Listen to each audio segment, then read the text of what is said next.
going on, Steel fans? Calvin Bush bringing you another episode of Lap Around the Rink, presented by Valor Carts. It's another cold day out here in Geneva, Illinois, and we've got the assistant coach of the Chicago Steel, Mike Mottau, who is joining us on the cart. Mats, it's great to have you. Thanks for joining us here. Thanks. Nice and brisk out here, right? Yeah, get some fresh air. Exactly, some fresh air. A little bit of sunlight here, which is nice to see, but and it's not snowing, so can't complain too much. But let's talk about year one here with the Steel. You come over from the BCHL, and this has been a very competitive season. I think the Eastern Conference is so stacked, and it's kind of forced you to be on your A game every week. So can you talk about what this first season has been like coaching in the United States Hockey League so far? Well, I think it's been a step up as far as like depth of talent. The BC League had a lot of really good players, but what I've seen is that each team has some really good players from top to bottom. Whether their age, they're young or kind of the overage guys, and the speed of the game. That was one of the biggest things that I noticed right away. The pace of play, and overall, just like the kind of like the quality of the prospect and the talent in the league from top to bottom. Yeah.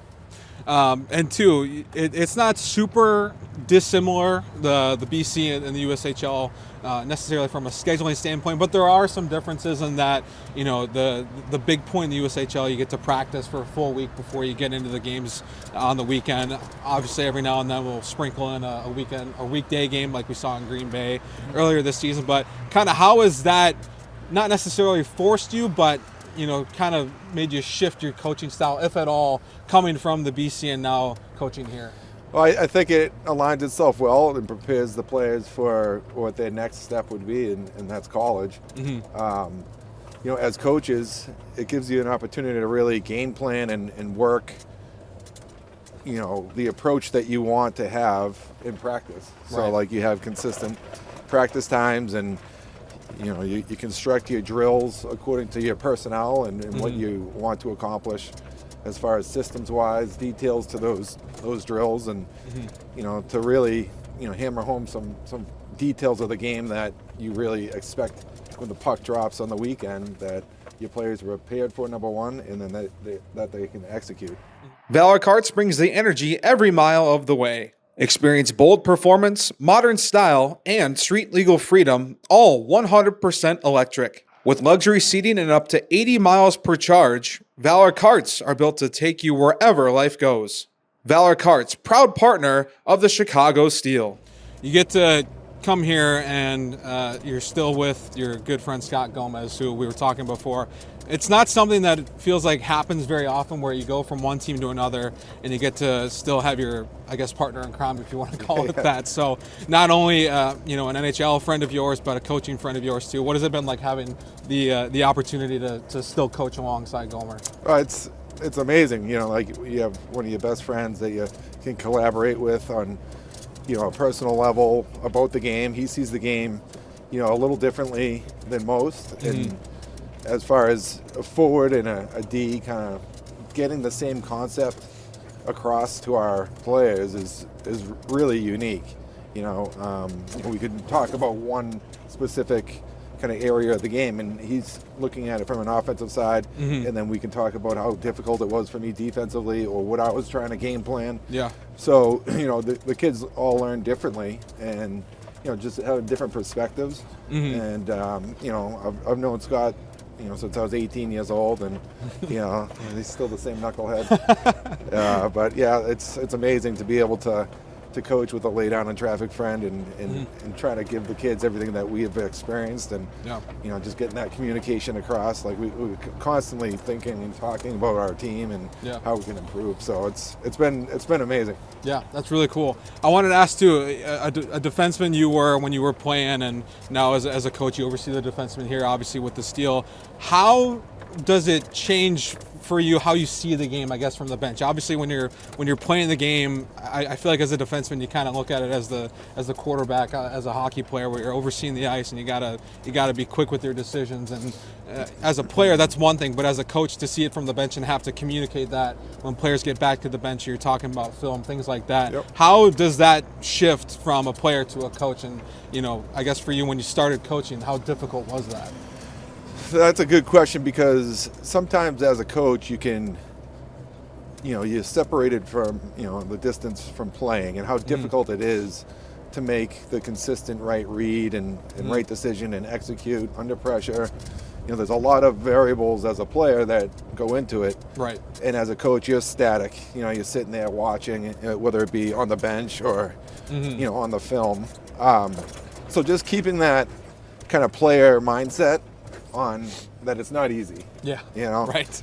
So mistakes are going to be made, but as a coach, being able to, in game, it's not so much you're coaching, you're managing like situations and maybe some matchups, but also, definitely talk about something that the player might see again later in the game. Okay. So, if that, situation presents itself again, that they might be able to make a better decision. Yeah. The mistakes are mistakes and they're going to happen, but we want to try to limit that through preparation and like talking about those situational tendencies. Yeah. Cool. Your professional career, before we get into that, though, you played at Boston College, one of the most storied franchises in college hockey. You won the Hobey Baker in the 1990-2000 season, and you were the fourth highest scorer for Boston College that year as a defenseman. And of course, again, you won the Hobey Baker award that year. Can you reflect on your time playing with Boston College, being one of the best defensemen and the best defenseman that season in college hockey? Well, first of all, Cal, it was a weak year, so we'll get that out of the way. But I can just say, looking back, like when it happened, I just, you don't, play this game for individual accolades. And, we were in the hunt for the national championship that year, and, I would have traded the national championship for the Hobey Baker. Sure. But, years go by, and, it's pretty, exciting to look back and show your kids, like it's a cool trophy. For sure. Yeah. But, that you're the best, player in college hockey that year. Yeah. But, no, I was really a product of my team. Like, we had some really good players in that group. And as a defenseman, like you were saying before, like everything's in front of you. And if you kind of understand and grasp that concept and be able to deliver pucks to forwards on time, and then they can do something with it. Yeah. It makes your job a lot easier. Obviously you're adding value, but that award wouldn't have been won if I didn't have the good players to move the puck to and compete day in and day out in practice with too. Yeah. So I'll come back with you and say that even if it was a weak year, as you say, you still hold the franchise record for assists at Boston College last I checked. So that's a reflection of your total cumulative career over there. So anyway, looking at the NHL time for you, a long career for you. You've played a lot on the East Coast, and during your time, with the Devils and with the New York Islanders, you went against some very scary offensive players. So I have to ask you, during your time, specifically looking at 07, 08, 08, 09, when guys like Evgeny Malkin, Sidney Crosby, obviously Alexander Ovechkin, the list goes on for that generation of elite talent goes on. So who, in your mind, was the most difficult offensive player to have to defend against, and why? So, back then, rewind the tape a little bit, you have Crosby and Ovechkin kind of like highlighting the top players in the league. And fortunate for me, or unfortunate, however you want to look at it, I was matched up against top lines with my partner Colin White when I was in New Jersey. Yeah. So whenever they rolled over the boards, we'd be going over. And so Ovi played his offside, and I played the offside. So he was on my side consistently. Man. So what I would say is, when I had the puck, Crosby's always going to be cheating on, say, a pass. Sure. Yep. So you could use some deception to, offensively move the puck to where you want to do with, using your eyes and kind of misdirecting his kind of anticipation on where you're going. Yeah. And not worry about getting hit. Sure. Yeah. Where Ovi was, if you are looking this way and like waiting for him to bite, Yeah. I'm not sure if he got the puck the shift before, he was upset, like maybe he had a bad meal. Like he had the ability to really hurt you. Yeah. So yeah. I'd say because of that, Ovi, in his prime when he was as physical as he was, tough to defend because, the best goal scorer of all time. Yep. But, yeah, I mean, it was interesting because I had to be on, and but those guys were tough to play against, but Ovi would take that one.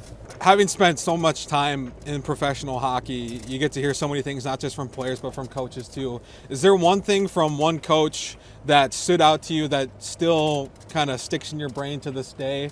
And is there anything, whether it is that or something different, that you instill in Steel players and anybody that you coach now? Yeah, there's a few things. I had some great coaches when I was growing up, even before pro. My high school hockey coach, and even before that, it was just about like the preparation and then the processing of the game. Yeah. It's something that got instilled in me, and with pro, it was more about being the most physically fit player. And for my size at that time, I just needed to be lean, strong, but lean, and use my head and get to the spot to defend instead of getting in the wrestling matches. So it's really, from player to player, it's really different sometimes the messaging, but I would say just being prepared, doing everything that you can control. So control the controllables. And when, you're prepared and you have an opportunity, that preparation and opportunity come together, you have to take advantage of it. Yeah. Good lessons. Good chat with you, Mottau. We appreciate the time, and thanks for taking a lap around the rink with us. Appreciate it. Thanks, Cal.